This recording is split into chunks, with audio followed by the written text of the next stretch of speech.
The lawnmower is broken again. We need a new one. That was my wife calling into the house from the backyard. She loves to do the gardening. That's her domain. She thought we needed a new lawnmower, but I wasn't ready to buy one. You see, the way my father taught me, if something broke, well, if you took care of it, it shouldn't break in the first place.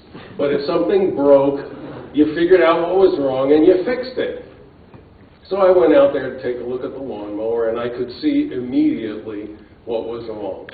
The right front wheel, instead of pointing straight ahead so it could roll back and forth, it was tilted at an angle, digging into the ground. On a closer examination, I could see what happened. The wheel was attached to the housing of the lawnmower with just a single bolt.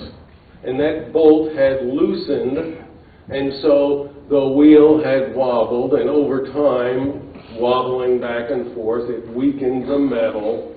The metal fatigued and cracked and bent out, and that was the problem. Now, it doesn't really matter if you follow that explanation.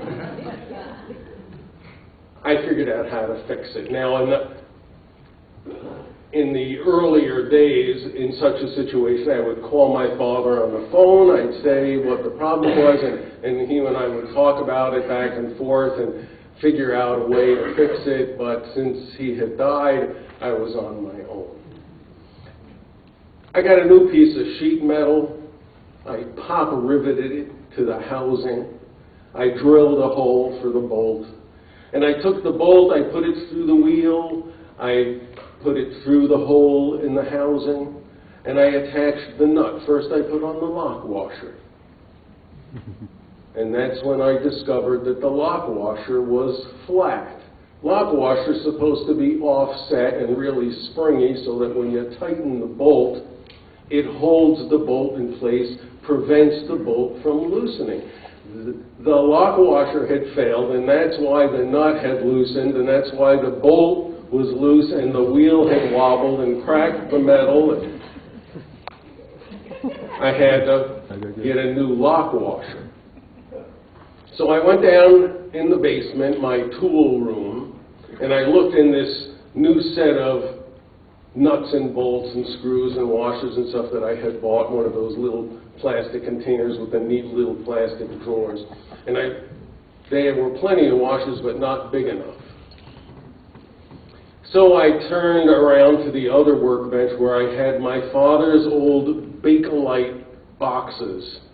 These boxes that he used to keep in his 1948 Willys station wagon. And it had been my job as his helper. We'd be out on a job and he'd say, "Sandy, go run out to the Jeep and get some BX connectors." He was an electrician. If you're an electrician, you know what that is. And if you're not, the hell with you. So I'd go out there and I'd say, "Dad, I couldn't find them."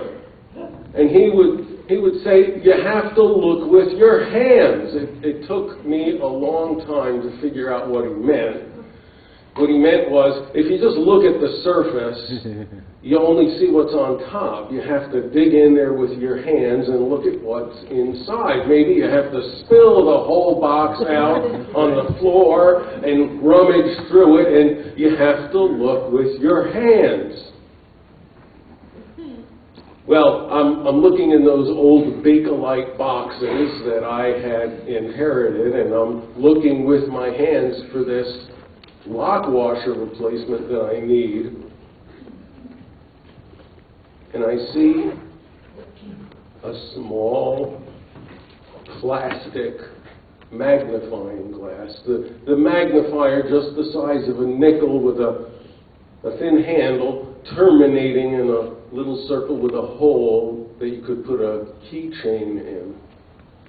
And instantly I was 5 years old. We were on a trip, a family trip, to visit my elderly cousin Ray, who lived on the 17th floor of an apartment building in Brooklyn. My father had found a place to park, no small accomplishment. My mother had gone up into the apartment building to get Cousin Ray, and my father and I sat down on a bench outside the apartment building in this park-like area. It was a gorgeous summer day, and this was not just a bench. It was a bench that was built into a big planter, a big square planter that had a nice shrub in the middle, all green and bright, and around it were planted red and yellow petunias, blue pansies, zinnias of all different colors, red geraniums. It was gorgeous, a lovely day. My father had brought the newspaper along with him, and he sat down on the bench. I sat next to him. He took a cigar out of his pocket, removed the cellophane, put the cigar in his mouth, reached in his pocket for a match.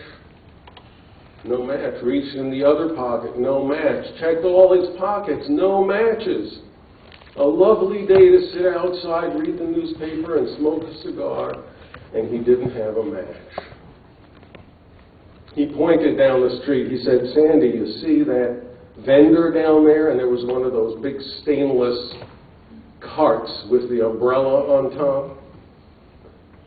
"Go over there, see if that man's selling Cracker Jacks. Maybe we'll get a magnifying glass." You remember the toy prize inside? This is when there were real toys in there.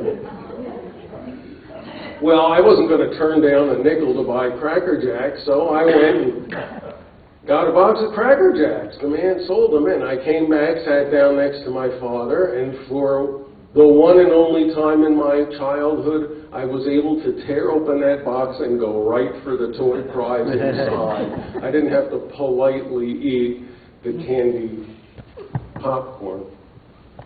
And I ripped open the package, and behold, it was a small plastic magnifying glass.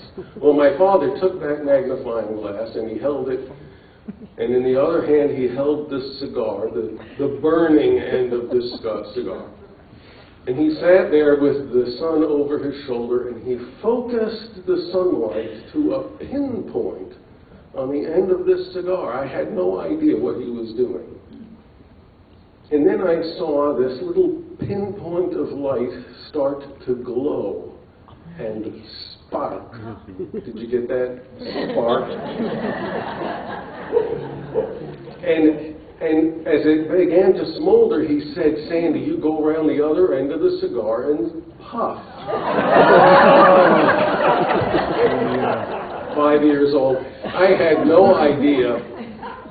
My father said, "Okay, that's not going to work. You hold the magnifying glass and focus the light." So I hold the magnifying glass with my 5-year-old hands, trying to pinpoint the light just like my father did.